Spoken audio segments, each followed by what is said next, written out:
경제활동 참가율 구하시오 이렇게 문제가 나오는데요. 이건 다 주어지는 조건이에요. 15세 이상 인구, 비경제활동 인구, 취업자 수요. 자, 그럼 여러분은 이것을 가지고 문제를 풀면 되는데 문제는 지금 여기에 제가 적어놓은 회색 글씨 보이나요? 이 부분은 무조건 암기하고 계셔야 됩니다. 15세 이상 인구는 생산 가능 인구수를 얘기하는 건데요. 경제활동 인구와 비경제활동 인구를 두 개를 더해야 됩니다. 그렇다면 경제활동 인구란 그렇죠. 실업자 수와 취업자 수를 합한 값이죠. 취업자 수는 임금 근로자 수에다가 비임금 근로자 수를 합한 것입니다. 이걸 가지고 여러분은 문제를 푸는데요. 오늘은 경제활동 참가율을 구하시오라고 했으니까 이걸 암기하고 계시면서 문제를 풀어볼게요. 자, 15세 이상 인구라고 하는 것은 여기 값을 주어줬잖아요. 3598 6,000명. 그렇다면 경제활동 인구와 비경제활동 인구를 더해야 되니까 3598 6,000명은 당연히 X값에 비경제활동 인구를 더하면 됩니다.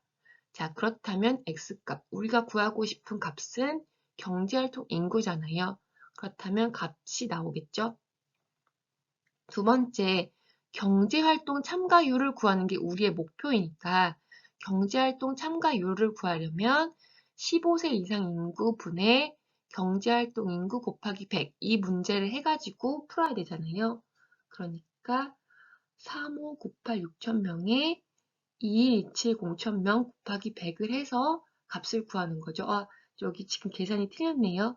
그렇다면 값은 59.11%가 나오겠죠. 자, 여러분 여기 부분은 참고해서 여기 5.27이 아니라 59.11%로 경제활동 참가율을 구하시면 됩니다. 자, 오늘도 그러면 경제활동 참가율을 계산해 봤는데요. 오늘도 직업상담사 2급 정리, 목동에서 합격의 기운을 드려요. 자, 그렇다면 주어지는 조건이 있죠.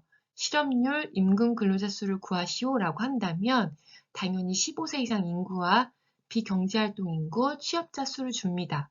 자, 이 주어진 값에서 여러분은 취업자 수 21,148,000명만 주기도 하는데 이렇게 여기 뒤에 보면 자영업자 수와 무급가족 봉사자 수를 주기도 해요.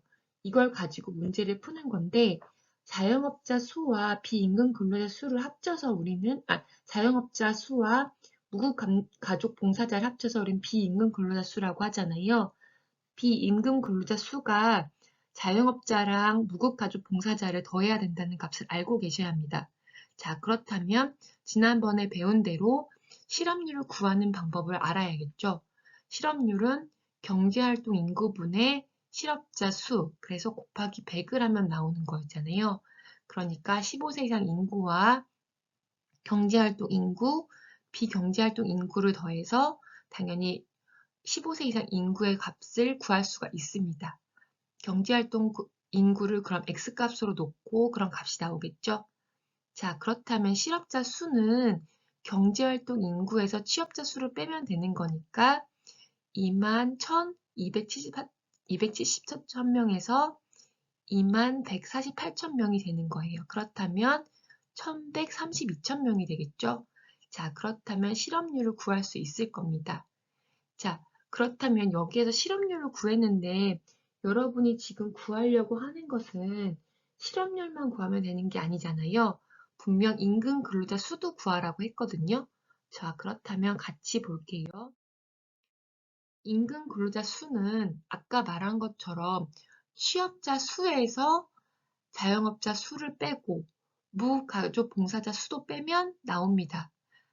자영업자 수랑 무급가족 봉사자 수를 더하면 비임금 근로자 수이니까 그걸로 계산해서 문제를 풀면 돼요. 그렇다면 취업자 수 21,148,000명에서 그렇죠. 비임금 근로자 수는 5,645,000명이고 그 다음에 1,584,000명을 빼면 됩니다. 자, 그렇다면 임금 근로자 수는 값이 나오는 거잖아요. 그렇게 해서 실업률과 임금 근로자 수를 구하시면 됩니다. 자, 오늘도 직업상담사 2급 정리, 목동에서 합격의 기운을 드려요. 자, 지난 시간에 이어서 경제활동 참가율 구하는 거, 실업률 구하는 거 이렇게 따로따로 했었잖아요. 이번에 다 같이 나오면 경제활동 참가율 구하는 거, 고용률 구하는 거, 실업률 구하는 계산 문제를 한번 같이 볼게요. 여기 보면 조건이 조금 달라졌어요. 총 인구수, 15세 이상 인구수, 취업자 수, 실업자 수, 정규직을 희망하는 단시간 근로자. 자, 이렇게 나와 있는데 어떤 걸 가지고 문제를 푸냐면 경제활동 참가율은 당연히 말 그대로 우리가 알고 있는 조건을 줘야 되잖아요. 15세 이상 인구분의 경제활동 인구 곱하기 100을 하면 됩니다. 그렇다면 여기 보시면 15세 이상 인구 400,000명, 그 다음에 경제활동 인구수는 어떻게 구하는 거였죠? 그렇죠. 취업자 수랑 실업자 수를 더해가지고 220, 이걸 가지고 구해야 되는 거죠. 그렇다면 경제활동 인구분의, 15세 이상 인구분의 경제활동 인구 곱하기 100을 하는 거니까 400분의 220 곱하기 100 해가지고 55%가 나올 수 있는 거죠. 자, 1000명은 다 나누기로 떨어지는 거니까 그냥 삭제하고 이건 떼고 할게요. 그렇다면 55%입니다. 자, 이번에 만약 고용률을 구하라고 한다면 그렇죠. 지난 시간에 배운 것처럼 15세 이상 인구분의 취업자 수를 해서 곱하기 100을 하면 됩니다. 그렇다면 400분의 200을 하는 거니까 거기에 곱하기 100 하면 50%가 나오는 거죠. 계산 문제 몇 개 안 되니까 대부분 다 15세 이상 인구분의 이렇게 해서 곱하기 100을 하는 거거든요. 어떤 부분이냐에 따라서 여러분이 계산하는 방법을 알아두시면 됩니다. 자, 그 다음 여기서 구하는 거 실업률 구하는 마지막 문제를 보는 거죠.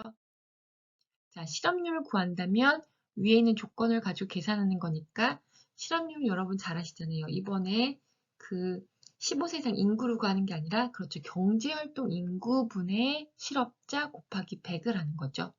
그렇다면 경제활동 인구는 아까 이걸 구하는 계산 방법으로 취업자 수와 실업자 수를 더해서 220이 나올 거예요. 그렇다면 220분의 20 곱하기 100을 하니까 약 9.089 이런 식으로 나올 거예요. 그러니까 약 9.1% 이렇게 얘기하면 되는 거겠죠. 자, 그럼 오늘도 경제활동 참가율, 고용률, 실업률을 계산해 보았습니다. 오늘도 직업상담사 2급 정리, 목동에서 합격의 기운을 드립니다. 자, 임금 근로자 수를 구하시오라고 하는데요. 여기서는 당연히 조건을 잘 봐야 합니다. 15세 이상 인구, 비경제활동 인구수, 취업자 수 이렇게 조건을 주는데 여러분이 잘 보셔야 될 것은 바로 취업자 수에 있는 여기 가로 안에 들어있는 내용이죠. 시험 문제 보면 이렇게 자영업자 수나 무급가족 봉사자 수를 알려줍니다. 자, 이걸 가지고 임금 근로자 수를 구하는 건데요. 자, 우리가 취업자 수 구하는 건 배웠잖아요. 임금 근로자 수에다가 비임금 근로자 수를 더하면 됩니다. 그렇다면 비임금 근로자 수는 무엇인가 이걸 알아야 되는 거죠. 바로 자영업자와 무급가족 종사자를 더한 값이 바로 비임금 근로자 수가 되는 거예요. 여러 가지 조건값에서 여러분은 자영업자 수와 무급가족 종사자를 더해서 비임금 근로자 수를 계산하시면 됩니다. 자, 그렇다면 취업자 수는 알려준 값이잖아요. 2014 8,000명에 그렇죠. 임금 근로자 수랑 비임금 근로자 수를 더해야지만 나오는 거니까 비임금 근로자 수는 아까 뭐라고 했나요? 그렇죠. 자영업자와 무급가족 종사자를 더한 값이니까 7329 이렇게 나오는 거잖아요. 그렇다면 여러분은 임금 근로자 수를 계산할 수가 있습니다. 그렇게 해서 임금 근로자는 바로 상용 근로자와 임시 근로자, 일용 근로자를 더한 값이다라는 걸 알고 계셔야 이 문제를 풀 수 있는 겁니다. 자, 그러면 오늘도 직업상담사 2급 정리, 목동에서 합격의 기운을 드려요. 자, 실업률, 임금 근로자 수, 경제활동 참가율을 구하는 것입니다. 자, 그렇다면 주어진 조건의 값을 보고 문제를 풀어야 되는데요. 먼저 실업률부터 구해볼게요. 이 조건 값으로는 실업률 당연히 구할 수 있죠. 왜냐하면 비경제활동 인구와 15세 이상 인구 값을 줬잖아요. 자, 그렇다면 실업률은 그렇죠. 15세 이상 인구라는 것은 경제활동 인구와 비경제활동 인구이니까 15세 이상 인구에다가 맞아요. 비경제활동 인구를 빼면 되겠죠? 그렇다면 값이 나옵니다. 21,270. 자, 그렇다면 실업자 수라고 하는 것은 경제활동 인구에서 취업자 수를 빼는 거니까 그렇죠. 21,270에서 어떻게 하면 되나요? 그렇죠. 취업자 수를 뺀다면 취업자 수를 뺀다면 실업자 수가 나오는 거죠. 1121. 자, 그렇다면 여러분 실업률이라고 하는 거는 아까 말한 것처럼 경제활동 인구분의 실업자 곱하기 100이잖아요. 그러니까 값은 약 5.27 정도가 나오겠죠. 문제에 주어지는 값을 보고 반올림을 하시면 됩니다. 자, 이번에는 그러면 임금 근로자 수를 구해볼게요. 임금 근로자 수라고 하는 것은 바로 취업자 수에서 비임금 근로자 수를 빼는 거였잖아요. 그렇다면 비임금 근로자 수는 자영업자 수와 부부가족 종사자 수였잖아요. 그렇다면 이거는 값을 보면 주어지는 값을 보고 그것을 대입하시기만 하면 됩니다. 자, 그렇다면 취업자 수는 2014 9,000명이었으니까 비임금 근로자 수는 얼마였죠? 그렇죠. 자영업자 수와 무급가 종사자 수를 더한 값이잖아요. 그러니까 20149에서 이 두 개를 더한 값을 빼게 된다면 12819 9,000명이 나오게 됩니다. 이렇게 해서 임금 근로자 수를 구하시면 돼요. 자, 이번에는 경제활동 참가율을 구하면 되죠. 자, 이제 다 구했네요. 경제활동 참가율이라고 하는 건 15세 이상 인구분의 경제활동 인구 곱하기 100을 하면 되는 거니까 그렇죠. 15세 이상 인구는 주어진 값인 35986에서 21270 35986분의 21270 곱하기 100을 하면 되는 거죠. 그렇다면 약 59.1% 정도가 나오겠네요. 자, 오늘 이렇게 실업률, 임금 근로자 수, 경제활동 참가율을 한꺼번에 나왔거든요. 자, 이렇게 문제가 나올 수도 있으니까 하나씩 정리해서 계산 문제 정리하시기 바랍니다. 직업 상담사 2급 정리, 목동에서 합격의 기운을 드려요. 자, 노동 공급을 구하시오. 이렇게 문제가 나오잖아요.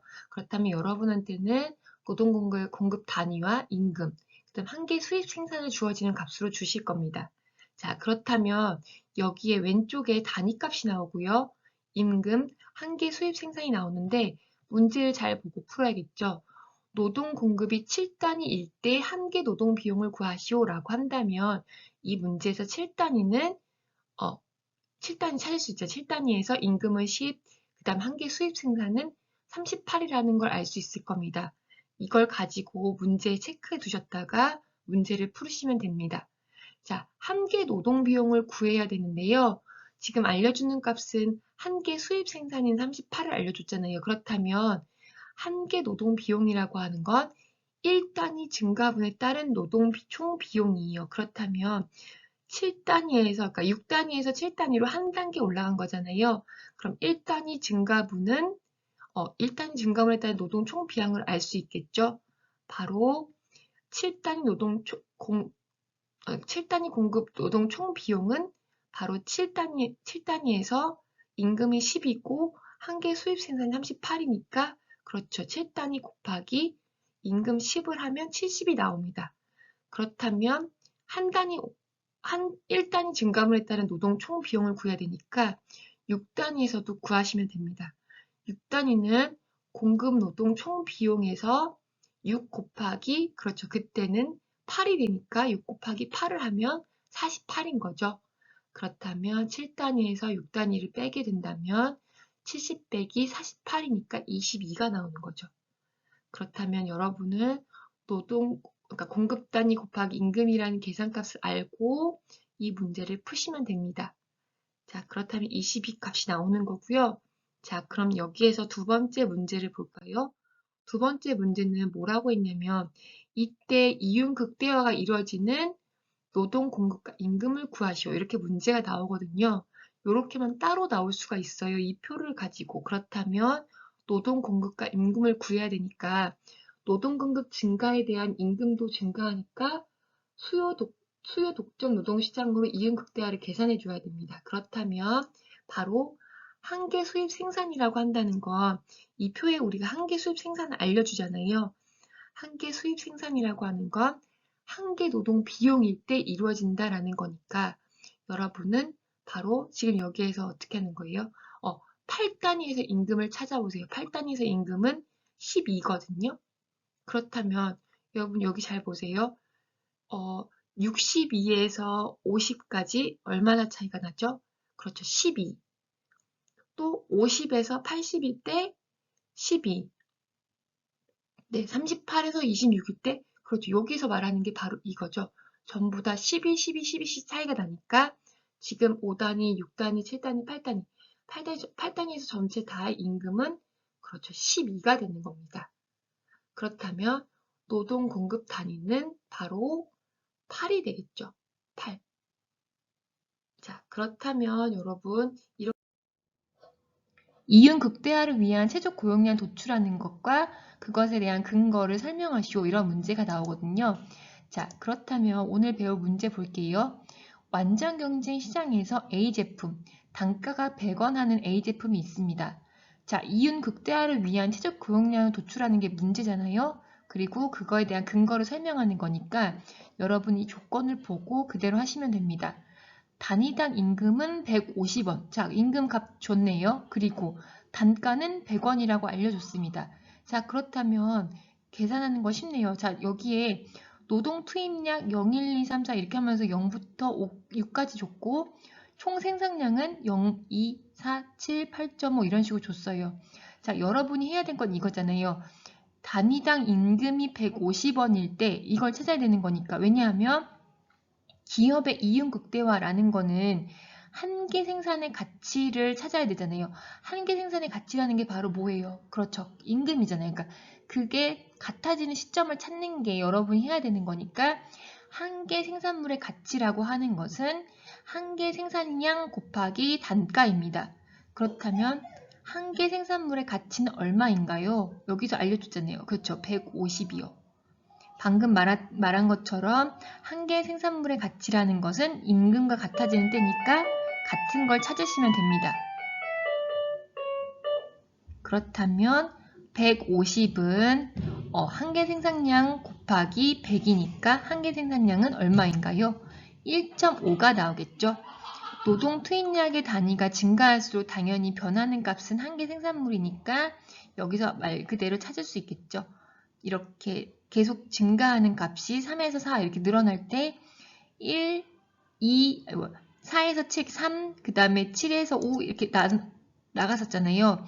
0에서 1일 땐 이만큼, 2에서 4에선 이만큼, 4에서 7일 땐 3만큼, 7에서 8.5일 때는 그렇죠. 1.5 여기 찾았네요. 자, 그렇다면 4일 때를 찾는 거니까 4는 총 생산량이 8.5가 답인 거잖아요. 그렇다면 여기서 얘기하는 거는 최적 고용량은 바로 4단위이겠죠. 노동 투입량이 4인 거. 최적 고용량은 4단위이다. 이렇게 찾으면 되는 거죠. 자, 오늘도 그럼 직업 상담사 2급 정리 목동에서 합격의 기운을 드립니다. 자, 노동의 평균 생산량을 도출하는 건데요. 자, 문제에서 이런 게 나오죠. 근로자 수랑 하루 생산량을 나타낸 것이다 라고 하면서 제품의 가격과 시간당 임금을 알려줍니다. 자, 그렇다면 여러분은 이 표를 보고 계산하는 거기 때문에 근로자 수 다 줬고 시간당 생산량을 줬으니까 이거 가지고 문제를 푸는데 당연히 평균 생산량을 구하려면 공식은 알고 있어야 됩니다.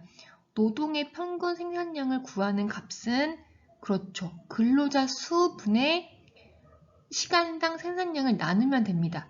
그렇다면 평균 몇 개가 나오냐 이렇게 나올 수가 있죠. 그렇다면 근로자 수는 얼마인가요? 지금 근로자 수 5명이라고 있으니까 5분의 시간당 생산량 여기 표에 있죠. 시간당 생산량 근로자 수가 5명일 때는 그렇죠. 30. 그렇다면 5분의 30이니까 노동의 평균 생산량은 얼마인가요? 5분의 30은? 그렇죠. 6, 6개. 이렇게 구할 수 있는 거죠. 그렇게 해서 평균 생산량을 구하실 수 있습니다. 자, 오늘도 직업상승사 2급 정리, 목동에서 합격의 기운을 드립니다.